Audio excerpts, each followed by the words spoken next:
Hey, I'm Emma, welcome to Paint Wild. This is the first official proper video on this channel and we're going to start at the very beginning. We're going to talk all about supplies in this video, and so if you are a beginner, you're interested in getting into watercolor, you don't know what you should use, this is going to be great for you, but it's also going to be helpful for you if you have been dabbling with watercolor for a little bit, but you're just not enjoying the results that you're getting. You're just feeling something's not working and you just want to try something new. So I will timestamp this video. If you just want to skip the blah, blah, blah and go straight to the recommendations, you can do that. But I would like to give you a little bit of the why behind why I'm going to recommend all this stuff. So really it all boils down to, I don't want to see people give up on watercolor, and it happens a lot. People can get really overwhelmed and give up. People can get really frustrated with the results that they're getting and give up. And I want to help you avoid doing that, because watercolor should be fun, especially if you're just picking this up for like a nice relaxing hobby or activity after a busy day. The last thing you want to do is just be stressed by it. So when it comes to feeling overwhelmed by watercolor, I totally get you, because that was me. I first tried it, then gave up for like 2 years because it was just not working for me and I couldn't understand it. There's too many variables, and I went and focused on lettering, which was good in that it was simplistic, but I still really wanted to come back and try and conquer and crack watercolor. So the problem that I found that I was having was when I was seeking out all this information online, like I took an online course here or a workshop there, the supplies that they recommended were always different. And so one artist would recommend, 6 different colors, and then another would go and recommend like 20. And I remember taking one class and they had like 20 different colors that they recommended for a palette. I went and bought them all and then promptly brought them home, completed the activities from that course, but then had no idea how to actually use them for anything else. So all it did was cost me a buttload of money and then just collect dust and pet fur in a palette that I never touched. So what really helped me overcome that was just going back to the bare minimum, cutting out all the excess, getting rid of as many variables as possible, setting like limitations on my supplies, and funnily enough that like freed me to just get the medium sooner. Concentrating on getting to know just a couple of supplies was way less overwhelming than like a bajillion. And you'll know what I mean if you've been to any art store. It's just overload. A million different brushes, different sizes, different shapes, different grades of paint, a million different colors, different brands. It's very confusing. There's a lot of stuff. And don't get me wrong, like I love to hoard supplies. And that was me in the beginning. I just got as many things as I thought I needed, but it was way too much. So that's why you'll see my approach is minimalistic. I started with that when I was trying to crack it, and it ended up working for me, and I just never stopped doing that. So even to this day, I still use my limited supplies. All the portraits behind me painted from the primary colors and just a handful of brushes. The other thing I'm gonna recommend is that you get the best quality supplies, which doesn't necessarily mean the most expensive, but the best quality supplies that you can afford at the time. And the reason is the different levels of quality, they all have ceilings on them in what they can actually do for you. And I just see time and time again people getting frustrated, particularly with paper, that they're just not able to paint. And it's like, maybe the paper is just not able to help you.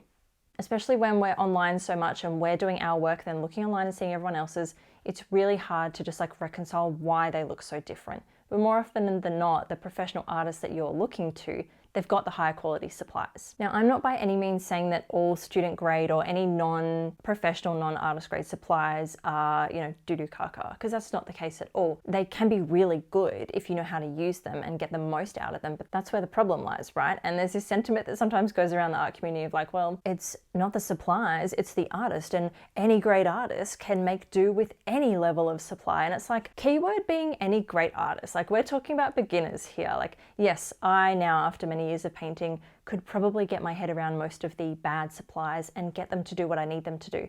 But that's only through practice and experience. And if you're a beginner, you don't have that yet. So you can kind of go 2 ways with this. You can go the frustration-free or the less frustration way and get the better supplies to start with, getting fewer of them because I'm going to give you recommendations for just a few. Or you can still go that way of building up through quality as time goes on and you get better and you save up more towards it or whatever. But just please keep in mind that there are going to be limitations that come with each level of supplies. And there's also going to be a learning curve that comes along with all of that too. Because as you change levels of supplies from student to artist or whatever, they have different capacities, right? The papers can hold less water than others, more than others. The brushes exactly the same, the paints. Some of them aren't very pigmented, and then the professional series really are. So there's a big kind of learning curve that's going to happen at each stage where you transition from student to artist or whatever, one level up. So if you can't or don't want to get the high quality supplies, that's totally fine. I'm not forcing you to. Just please be aware that that may happen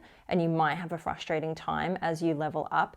Just keep that in mind and don't take it out on yourself. Don't be hard on yourself. It's just part of that journey. But me, I like to have a fun, easy breezy time. So I recommend going for the higher quality just to make life easier. With all that being said, let's talk about the supplies. We're going to start off with the most important watercolor supply, which is paper. Not paints, it's paper. So when it comes to paper, you might be thinking, easy, paper. How many variations could there be? Lots of them. There's a lot to learn about watercolor paper. It's not that scary, but just things to keep in mind that will not only affect your experience painting, but also your wallet. So watercolor paper has different finishes, textures, whatever you want to call it. It's hot pressed, cold press, also known as not, and then rough. So I like to Goldilocks it. I find the middle is perfect for me. I like cold pressed paper. Most artists I know use cold pressed paper. They all have their uses, but it's just a nice middle of the road one. You get a bit of yummy texture, a bit of extra surface area. The water's not going to run all over the paper, and also it's not going to be super duper thirsty. And that's where the other two differ.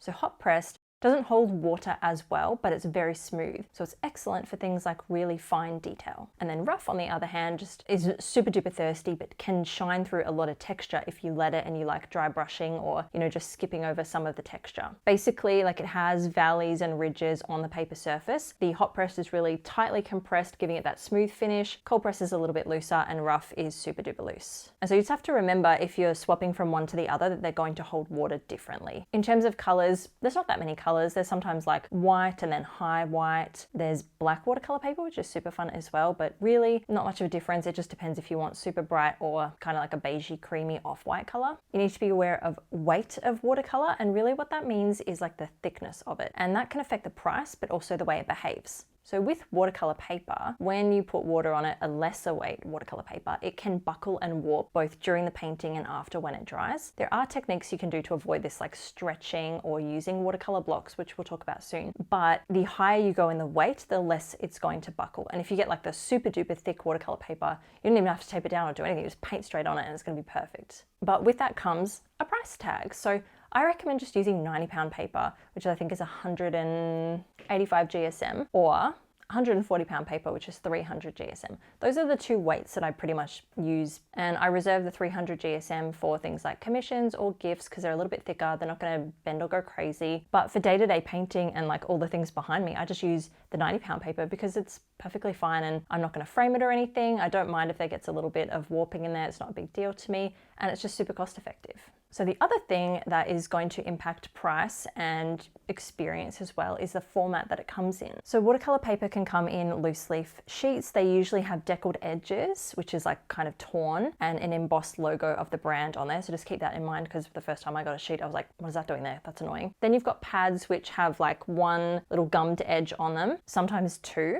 Then you've got blocks, which are basically glued the whole way around. And what this does is it ensures it keeps the paper nice and tight. So it's going to help prevent warping, but I just don't really think it's worth the price tag, and I like to trace things a lot using a light pad, and it's not going to get through a block of watercolor paper. You can also get rolls, but oh my god, I don't even know where I would store that much paper, so I don't bother with that. But what I recommend is getting A3 size paper like this, and then you can cut it down to size. So I'll usually halve it or put it into quarters, and I just find it lasts me much longer that way and is more cost effective than buying like a smaller sized A5 or A4 pad. Now, what I find makes the biggest difference to me is what the paper is made of. And you don't have to go with my recommended brands, but if you want to, my number one is Arches. Live, love Arches. Honestly, it's the best paper for me. I always enjoy the experience of painting and how my paintings look on it. Nothing else compares that I've found so far. My second would be Saunders Waterford, and my third would be Fabriano Artistico. Now, I'm not saying you have to use any of those brands because they might be super expensive where you are, or not available, or you just might want to try something else. That's fine, but I would really encourage you to find 100% cotton paper.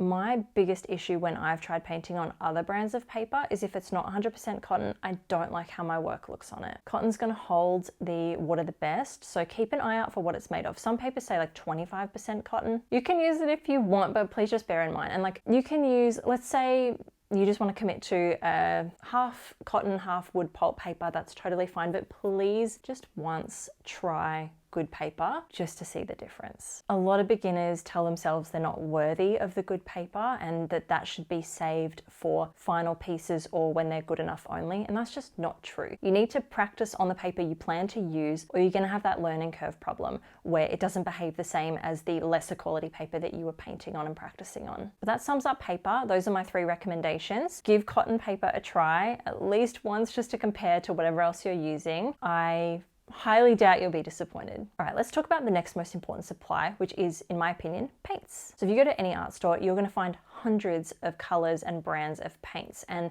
that is very overwhelming. That is why I recommend going back to basics. So I'm going to recommend that you start with the primary colors. All these years later, I am still using the primary colors as evidenced by my little palette here. And I love the feeling of control that I have over mixing those colors, because watercolor is a wild beast of a medium. It does so many things on its own. It has no manager, it cannot be managed, and having some control over one part of it by color mixing just makes me feel a lot more confident when I'm painting. But let's just pump the brakes a little bit, because there are different grades of paint as well. So paint can come in student grade, artist grade, and then like sometimes maybe academy or like really crap kid paint that we're not even going to worry about. But I'm just going to focus on student and artist grade. So if you're thinking, I don't even know what that means, I'll give you an example of a commercial brand. Winsor & Newton, Cotman, student. Professional series is the higher level artist grade. Now, while I will of course encourage you to try the professional series colors, there's nothing wrong with the student grade ones. They're not bad, and a lot of them are made from the exact same pigments that you'll find in the professional series range. But just like the professional series range, a lot of colors can have multiple pigments that make up that color in that tube or pan. But when you're picking primary colors, I recommend avoiding those and sticking to single pigment colors, because then you're gonna get the cleanest mixes. When you've got other colors in that tube mixed together, like undertones here or there, they might conflict with other colors you're trying to mix, and it's just going to get muddy. So to figure out if something is single pigment, multiple pigment, you can usually see on the back of the packaging, the tube or the pan, the package it came in, it'll list the pigment numbers on there, if not on their website. And pigment numbers look like P, a letter for the first part of the color, like Y for yellow, B for blue, and then a number. And then you can just Google those numbers to find out what they are. And that is actually the best way to jump between brands if you want to. If you want to try a different brand with the exact same colors, don't look for the names, because you're not going to find Winsor Lemon in Daniel Smith. So you want to look for the pigment numbers to get the exact color match. But you know, even though multi-pigment paints aren't always the best selection for a primary set of colors that you're going to mix from, I still have love in my heart for them. Are you kidding me? Payne's Gray, which has like 3 pigments in it, I would travel to the ends of the earth to get the last tube of that color. I'd also recommend avoiding any kind of like special fancy colors like granulating colors. So if you don't know what a granulating color is, it just creates this fun little textured pattern when it dries on paper. And I don't recommend having that in your primary colors. And a lot of people recommend putting French ultramarine or ultramarine blue in your primary color selection, and I don't, because that is a granulating color. But essentially anything you mix it with is going to have that effect. And for me anyway, I'd rather have control over adding that effect instead of being stuck with it. And rather than selecting a traditional yellow, red, and blue for your primaries, I recommend finding a magenta color, because you can mix red with it. When it comes to the exact primary colors that you want to use in your collection, it's going to depend on the brand that you go with. So I recommend jumping onto Google and typing in recommended primaries and whatever brand you want to use. I can tell you Winsor & Newton's off the top of my head, Winsor Lemon, Permanent Rose, and Winsor Blue Red shade. Got there in the end. There is, if you go to a split primary from their recommended, it's got the Winsor Blue Green shade, because it's a cooler blue to go with the warmer ultramarine that they recommend. Anyway, that's a video for another time on split palettes. But me, for example, I stick with just 3. I don't have a set of cool primaries and warm primaries. My primaries are just pretty much all cool. So I've got a cool leaning yellow, a cool red because I've got magenta, and then like a turquoisey kind of blue. So you can wing it as well. If a brand doesn't recommend the primaries, just have a look. The yellow you can kind of go neutral with, but look for more of a magenta color, maybe something like quinacridone magenta, and then look for like a phthalo blue, some kind of turquoise blue. If you're having trouble finding primaries from a certain brand, just leave a comment, let me know, or send me an email and I'm happy to help you out. Paints come in different formats as well. You can get pan paint, tube paint, liquid watercolor, watercolor pencils, crayons, all kinds of stuff. I like using dried watercolor, pan watercolor, because I make my own paint. I'm a paint maker as well. But I used to love tubes, and I found them really convenient because you can squeeze out exact amounts of color wherever you want. And it's really handy for mixing primary colors because you get a really rich amount of that color and you don't have to dilute it with any water. So it's totally up to you what format you want to use. The brands that make like the professional series pans and tubes, it's the same colors, same formula, so it's good either way. Some people think that using watercolor straight from the tube is wasteful because it's really rich when it first comes out, so people often squeeze it out into pans or little wells in their palette and let it dry and then use it like pan watercolor anyway. And some people also don't like using pan watercolor because they feel like it's rough on their brushes. I get around that by having like a crap spare brush. If you're going to opt to go with something student grade, like I mentioned, avoid the kind of granulating colors, avoid the multiple pigment colors, and avoid ones that have hue in the title because it usually means they're trying to imitate another color, but it's not that actual pigment. And just bear in mind the main difference between student and artist grade from like the same lines is they just put more filler ingredients in the paint and less of the pigment. So that's why when you get the professional series ones, they're a lot richer. So it may just mean layering up a few times, and if you do swap from one to another, using less of the professional, but they can be just as great. The only other thing you might want to consider, and this is just getting a bit nerdy, I can't help it, I just want to talk about this forever, but there are permanence levels to colors as well, and fugitive colors which fade or change over time. Depending how long you want your paintings to last, you might be really concerned about the ASTM rating. I forget the acronym, but paints are usually given a rating, a light fastness rating, which will tell you how long on a scale they're going to last. The other thing I want to talk about when it comes to colors, because I don't just use the 3 primaries, you might have spotted on my little pour palette, I actually have some black and white there as well. Now, if you speak to any traditionalist or watercolor purist, they will have me arrested for doing that. They really disagree with using white or black in your portraits of watercolor. But I don't think there's anything wrong with learning the rules and then breaking them as you see fit. And I think you can use them in small amounts and it's to no detriment to your paintings. So I like to use white for highlights on the eyes, nose, or tongues of wildlife portraits. And I like to use black for sometimes the pupils or the snouts, the nostrils, and sometimes just making a color darker because I'm being lazy. If we are talking about white and black, what do I recommend? With white watercolor tends to be kind of average. It's not strong enough or opaque enough usually to cover what's underneath it. And if you think about it, if we're wanting to add white later on, it's important that it covers up what's underneath it, and watercolor is a transparent medium. So a lot of people, including myself, but I often just use my own white watercolor because I make it so I can put lots of pigment in there, but we use white gouache. So that is like watercolor that's got chalk in it basically. It's a really opaque medium, but it works tremendously with watercolor. You can still blend it. It's really forgiving as well, the white gouache. You can add it on as a highlight. If you don't like it, you can take it away pretty easily or remove some of it to make it lighter. It's just great. So I use Winsor & Newton Designer's gouache or just my own white watercolor. I find that they work perfectly. If you've got just white watercolor and you find that it's not cutting it, give that a go. There's also an ink called Dr. Martin's pH bleed proof white, Dr. P.H. Martin, something like that, and it's excellent. I used to have it when I did calligraphy and it works just as well as being that white in your portrait. So traditionalists and purists, they say that you should use the white of your watercolor paper instead of white paint, and that just means basically painting around something or using masking fluid to cover it up and preserve it and then peel that off at the end. That's just too much of a commitment for me. What if I want to change where my eyes are or the highlights on them, or what if I just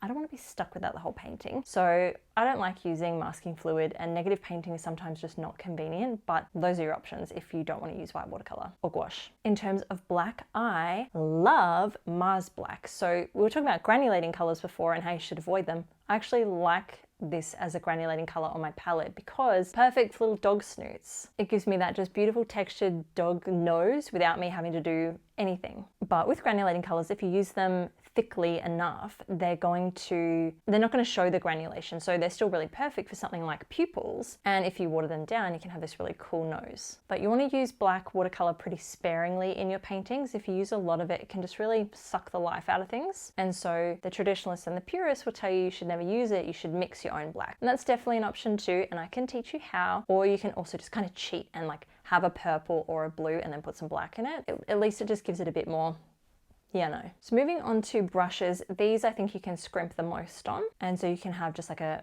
gold tack-on type kind of brush and you can have a great time. You don't, of course, need to use animal hair bristles. I use imitation animal hair and I find that they're really great, but I definitely started at that budget end. So in terms of a brand that I can recommend to you, I recommend Princeton. I use my own brushes now, of course I do. It'll just be a matter of time before I have my own paper, just wait. But you can find Princeton in a lot of art stores and I started with their Select brand, which I would say is like really lower level, then moved up to Snap and then up to the Heritage range, which is their imitation fur, which is really good. But there are plenty of brush sizes and shapes, so where do we go with that? I recommend just starting with a round shaped brush because you get the best of both worlds. You get a really fine tip, but then you get the belly of the brush as well, which can produce these big juicy strokes. And I recommend just starting with as few brushes as you can. I use 3 and I use a size 3/0, a 6 and an 8, and I find that they cover everything that I need. But if over time you find, I don't use the detail brush, well, great. And maybe you'll find that you want to paint bigger things and you want like a flat wash brush that's going to cover lots of surface area at once, then you can upgrade and buy another one. But you definitely don't have to start with like a full collection. So the quality and what the bristles are made out of is going to reflect the price of the brushes. The animal hair ones are going to be super expensive. The plasticky tack-on type brushes are going to be quite cheap. It's really up to you where you want to start. But out of the 3, I think they're the least important to, start off with the best quality. So those are our 3 main suppliers for watercolor, but it wouldn't be watercolor without water, so you are going to need some of that. So in terms of other supplies you're going to need to actually paint water, I like to use glass jars because they are less likely for me to accidentally tip them over on my desk. I used to use 1 jar for cool colors and 1 for warm colors, so I didn't mix them up and make dirty brown water, but now I actually use 1 for rinsing off all the color in and another 1 for picking up clean water in. If you just have 1, that's also fine, but I find having 2 is really convenient. I also use paper towel a lot for dabbing off my brush colors, for mopping up any mistakes in my work, and we're also going to need a palette of some sort. So just like every other watercolor supply, a million options. Where do you begin? As you would have saw, I have a beautiful handmade ceramic pour palette, but I did not start with that. I only got that within like the last 12 to 18 months. Before that, I was using a $1 side plate from Kmart. So what I used to do was when I was using tubes, I would squeeze them onto different positions on the plate and then mix them all in the middle. I love the mixing space. So you're going to be a color theory nut with me, then you're going to need mixing space, and wells probably aren't going to be that important to you. And then later when I moved to pans, I would blue tack them on the edges. It's really going to depend on your budget and your painting style when it comes to choosing a palette. If you are going to be someone that's home-based, you're at your desk all the time, then something like that side plate will be fine, or even a heavier type of palette that you're not going to move around too much. But if you are someone that's wanting to do watercolor sketching on the go, or go traveling with your paints, then you may want some kind of like folding plastic travel palette that's going to be easy for you to cut around. And then really it's only going to depend on how many colors you want to have on that palette. If you go down the route of mixing from the primaries, you're only going to need a couple, but if you decide you want to get every color under the sun, then you can get a palette with a lot more wells and less mixing space. Everything from here on out is pretty optional, but a part of my kit that I just love and need and use all the time. So firstly, pencil and eraser. I like to trace my outlines because I do realistic work, so I want it to look very accurate. I use a mechanical pencil that is quite a light lead. It doesn't have a lot of depth to it, but the reason I like it is because it's a super duper thick lead. And to me, I like that because the mechanical nature means I don't have to sharpen it, but being so thick, it's not etching into my watercolor paper either. So, if I sketch something down and want to change it, it hasn't like created this big deep groove. I use a bunch of different erasers, whatever I feel like on the day. I've got a mechanical one for precision. I've got a rubber, like a plastic eraser, which is really effective. And then a kneaded eraser, which is really good at removing like a consistent amount of your sketch off. So if you find that you're always erasing too much in one portion or, uneven amounts of your sketch, that might really help you. I use painter's tape as well. I like 3M Scotch tape just from Bunnings, the hardware store, to tape my paintings down to the surface while I paint, because I do like to use a lighter weight paper, so that just helps prevent all the buckling. Whichever kind of tape you use, just make sure you do a test first, like not only test it on the paper and the surface, but like paint on it, maybe dry it off we'll talk about that in a sec, but dry it off with a heat gun or something and test how it works, because not all of them are gonna stick and some of them are gonna rip. But I rarely have problems with that blue painter's tape. So speaking of the heat gun, I love a heat gun, and if I didn't have a heat gun, I probably wouldn't paint because I'm impatient. I don't want my watercolor to just dry on its own. If I have to get up and leave a piece halfway through, I'm never gonna finish it. it. So I like a heat gun. I just use a craft embossing heat tool because it has high heat but low pressure. And because I like to create watery portraits, I don't want high pressure to push the pigment or the water around. Some people use a hairdryer in place of a heat gun, but just be mindful of that. The force can move things around where you didn't want them to. If you do go and get a heat gun, just don't hold it in the same place for a long time or you may start a fire. So I think my most expensive watercolor tool would have to be my light pad. I've had it for like 8 years. I got it off eBay. It was probably about 130 bucks when I got it, but I use it all the time. Like I mentioned, I like to trace my outlines, so a light pad really just shines bright light through something, and that's how I can trace my outlines. So the thicker the paper you paint on as well, the harder it's going to be to see through that, and as well as if you prefer to use a block of paper, it's going to be hard to transfer that sketch with that method anyway.